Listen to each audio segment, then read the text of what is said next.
सुजी आउ अटारे तो आपण मैंने आगुरी बहुत थर काकर पिठा बन सारी हेले गोटे थर सुजी रे मैदा मिसेकी ए काकर पिठा को बनातु देखिए खाइबा को बहुत बढ़िया लगी थाए। एठी आपण मैंने पिठा को देखिकी जानी पारथबे जे पिठाटा केते सुआदिया हेची।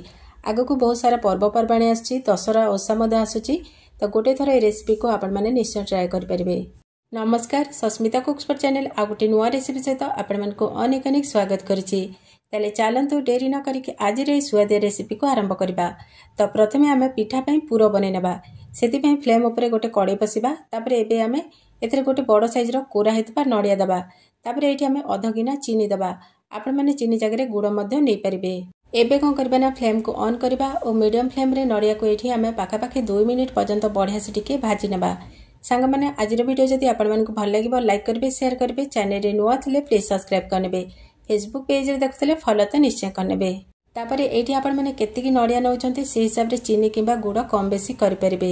एठी देखंतु पाखापाखि 2 मिनिट हे गलानी नडिया को भाजीबार। नडिया बहुत बढ़िया से भाजी हे गलानी। एबे कोन करबा ना फ्लेम को ऑफ कर दबा और आधा चम्मच खंडे एठी हमें गुजराती गुंड पकेबा।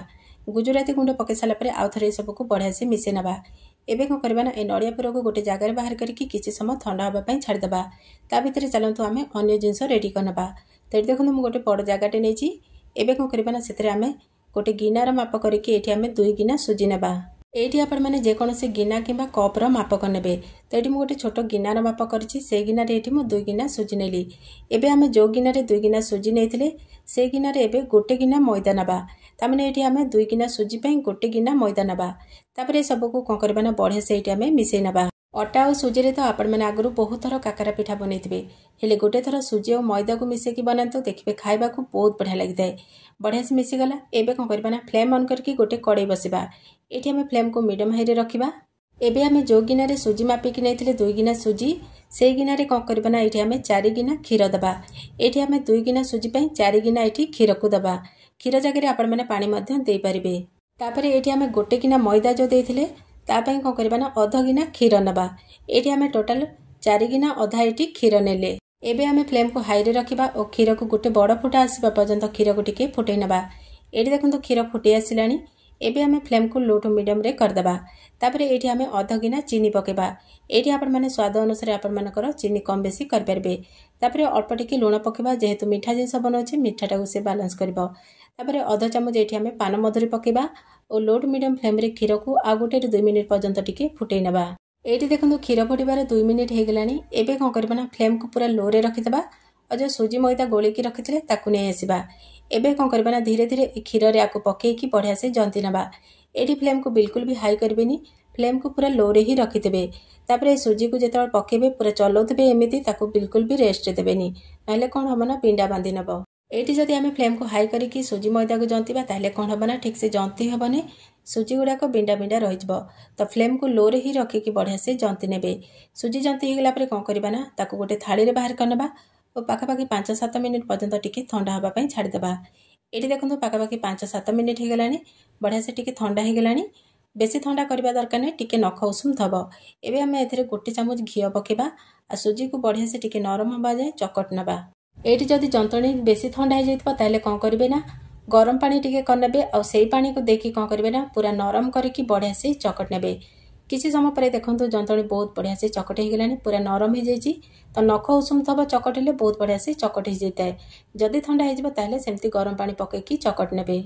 एठी देखंतु जंतणी हमर पूरा रेडी हे गला। एबे चलंतु पिठा बनेबा। पिठा बनेबा पई जंतणी रु गोटे बड़ साइज रो गुळाटे नै जिबा। बेसी बड़ करिबे ना बेसी छोट करिबेनी, ए साइज रो ही करिबे। ताको हाथ रे बुले बुले की पूरा चिकन करनबा। तापरे एबे कोन करबे ना ए गुळा को हमें गोटे गिनार शेप दे दबा। एठी आपण माने मु देखौछि देखंतु ए तळपटरे टिके मोटा रखिबे, बेसी पतला करबेनी। एठी देखंतु बढ़िया से रेडी हे गला।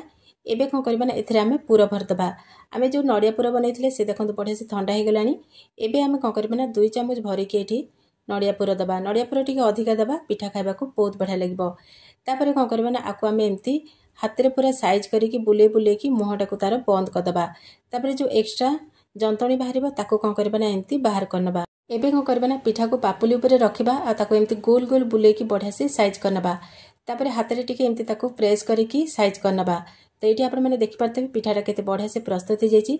ताको साइड रे रखिबा। एठी आपण मानको आ गोटे पिठा मु बनै की देखौछि। सेम प्रोसेस रे कोन करबा ना गोटे गुळा नबा, ताको गोटे गिनार शेप दबा, नडिया पूरा दबा आ नड़िया पुर दे सारा पर ताको पिठार सेप देदेबा। ये देखो पिठा बढ़िया से प्रस्तुत हो जाइए। सेम प्रोसेस रे कौन करबा ना सब जाक पिठा को ये आम गढ़ी नेबा। ये देखो किसी पिठा मु गढ़ी नहीं एबे कौन करबा ना पिठा सबको आम छाणी नेबा। पिठा को छाणीबा एपटे देखो फ्लेम ऑन करके गोटे कड़े बसैची। कड़े मु अध लिटर खंडे तेल देइची। तेल टिके अधिका देबा।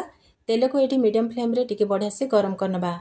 ये आम तेल तातिलाणी बोली केमिति जानिबा सेति कौन करबा ना जो जंतणी रू अल्प टिके तेल रे पकेकी देखिबा से जेतेबेले ऊपर को उठी आसीबो सेतेबेले जानिबे जे तेल बहुत बढ़िया से गरम हो गलानी। एठी देखंतु तेल बहुत बढ़िया से गरम हो जाइछि। एबे कौन करबा ना जो गढ़ी के रखिथिले पिठा सब को एथिरे दे देबा। कड़े रे जेतिकी धरिबा सेतिकी देबे अधिक बिल्कुल भी देबेनी। एठी देखंतु 5टा खंडे पिठा मु कड़े रे दे देछि। पिठा को दे साला पर संगे संगे ताको उल्टेबानी ताको किछि सेकेंड छाड़ी देबा। एठी देखंतु पाखापाखि 30-40 सेकेंड हो गलानी। एबे कौन करबा ना पिठा सब को टिके उल्टै नेबा। एठी आमे फ्लेम को बिल्कुल भी हाई करबानी ना लो करबानी। फ्लेम को पूरा मीडियम रे रखिकी पिठा को पूरा लाल हवा जाए बढ़िया से फ्राई करनबा। एठी देखंतु पाखापाखि 1 ରୁ 1.5 मिनिट हो गलानी। पिठा रे टिके कलर चेंज हो जाइछि। एबे कौन करबा ना आउ 2 मिनिट पर्यंत आको पूरा लाल हवा जाए फ्राई करनबा। एठी देखंतु पाखापाखि 2 मिनिट हो गलानी। पिठा रे बहुत बढ़िया कलर मध्य आसी गलानी। पिठा एठी हमर बहुत बढ़िया से फ्राई हो जाइछि। एठी जदि आमे फ्लेम को पूरा हाई करके पिठा को छाणीबा ताले कोन हबा ना पिठार ऊपर तो लाल हो जिबा भीतर कंचा रहि जिबा पिठा खाइबा को भलो लागिबनी। एठी देखंतु पिठा हमर बढ़िया से प्रस्तुत हो जाइछि। एबे कोन करबा ना पिठा सब को आमे छाणी की गोटे प्लेट रे रखि दबा। एठी देखंतु पिठा को मु गोटे प्लेट रे बाहर कर नेछि। एबे कोन करबा ना सेम प्रोसेस रे फ्लेम को मीडियम हाई रे रखिबा आ जो पिठा रहिछि ताको एम्ति छाणी नबा। किछि समय पर देखंतु एठी हमर सब जाक काकर पिठा बढ़िया से प्रस्तुत हो जाइछि। ए प्रोसेस रे गोटे थर बनांतु केमति लागिला आपनकर अनुभूति मो सहित निश्चय शेयर करंतु। आगो को दसरा ओसा आसुची अनेक ओसा बार मध्य आसुची तो ए प्रोसेस रे गोटे थर आपण माने निश्चय ट्राई कर परिबे। आशा करछि वीडियोटी आपण मानको भल लागितबो। वीडियोटी भल लागिथिले लाइक करबे शेयर करबे चैनल रे नुआ थिले प्लीज सब्सक्राइब करनेबे। आ गोटे नुआ वीडियो सहित आपण मानको सहित देखा हबो से पर्यंत रहउची नमस्कार जय जगन्नाथ।